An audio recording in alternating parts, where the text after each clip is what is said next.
This is Stephen Tucker doing my ceremonial speech, and we have our audience here. C.S. Lewis has pointed to universal experiences of joy and suffering and has used them as signposts to something greater. He has not described the human condition as a bystander, but has lived the full spectrum firsthand. So today we honor one of the most influential authors and thinkers of the 20th century. His contributions to fiction, theism, and humanism have benefited not only his home country of England, but have now spread around the globe. What makes Lewis significant is his ability to simplify complex concepts and highlight the meaning behind it all. His development of concepts like imagination, reasoned faith, and humanism has made Lewis into a giant of literature and thought.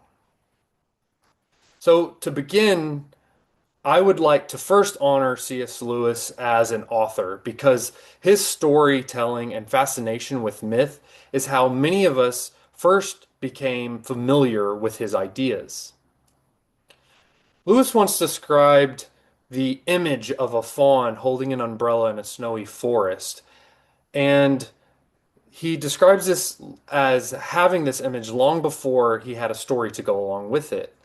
It quietly developed over time until it eventually developed into an entire world. That world became the Chronicles of Narnia. As an author, Lewis uses imagination not merely as escapism, but as a process for meaning. Through story and symbol, readers can recognize concepts like courage, hope, and sacrifice even before they may be able to explain them logically.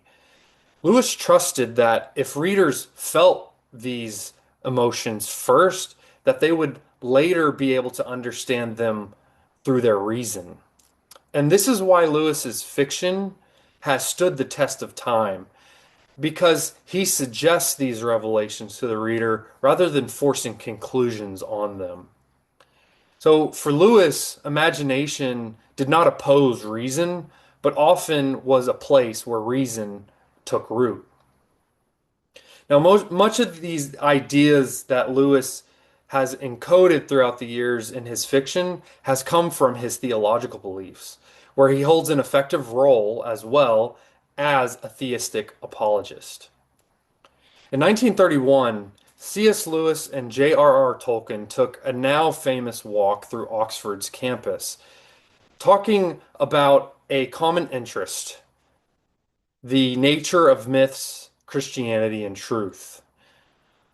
Lewis had argued that myths, while beautiful, are ultimately false, while Tolkien replied that myths are not lies, but echo divine truths. He added that Christianity happened to be the only myth that became fact. Lewis has credited this moment as a turning point in his life, and one that eventually led him to theism and Christianity. As an apologist, Lewis has been incredibly influential as well.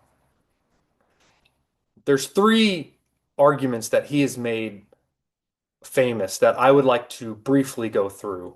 The first is the moral argument, which Lewis argued through the shared sense of right and wrong, no matter what era, part of the world you're in, or social conventions, that perhaps this shared sense of morality is not merely a product of psychology or sociology, but functioned as a signpost towards the existence of an objective moral standard set by design.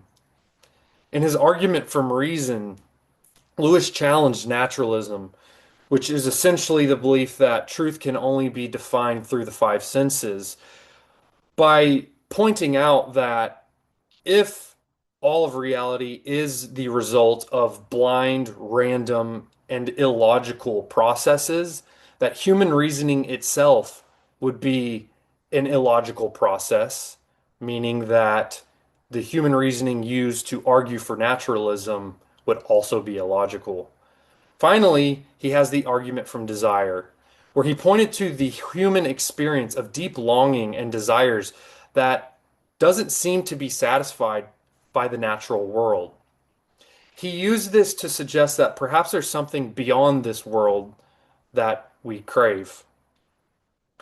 Although Lewis spent a lot of his life defining his theological beliefs, at his core, he is a humanist.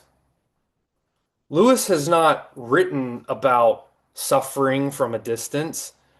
As a young man, he participated in World War I and was wounded in combat, to where he had to be taken off the battlefield.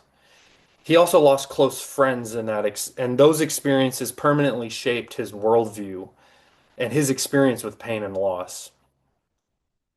Many years later in World War II, while London was under attack, C.S. Lewis spoke directly to the British people through BBC segments on their radio broadcast, where he aimed to console those who were in their time of need and comfort people who were in immense suffering and pain.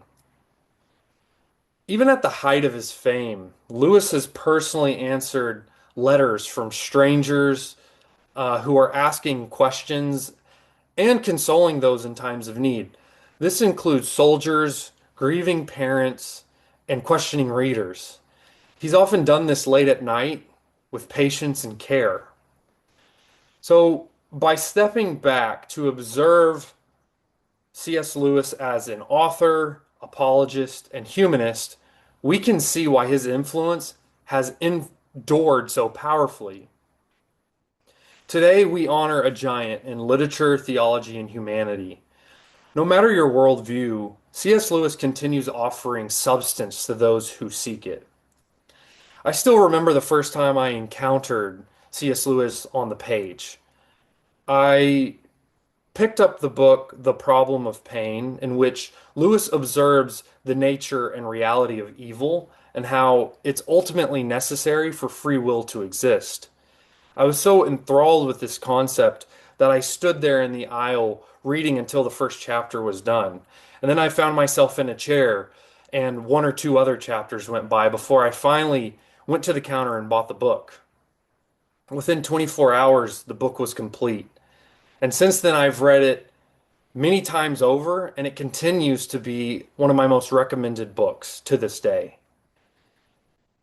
C.S. Lewis has inspired imagination, opened eyes, and persuaded generations of readers, and his contributions to literature, theistic apologetics, and humanism places him with some of the most influential thinkers of the 20th century. So raise your glass if you have one as we appreciate the legacy of C.S. Lewis. Thank you.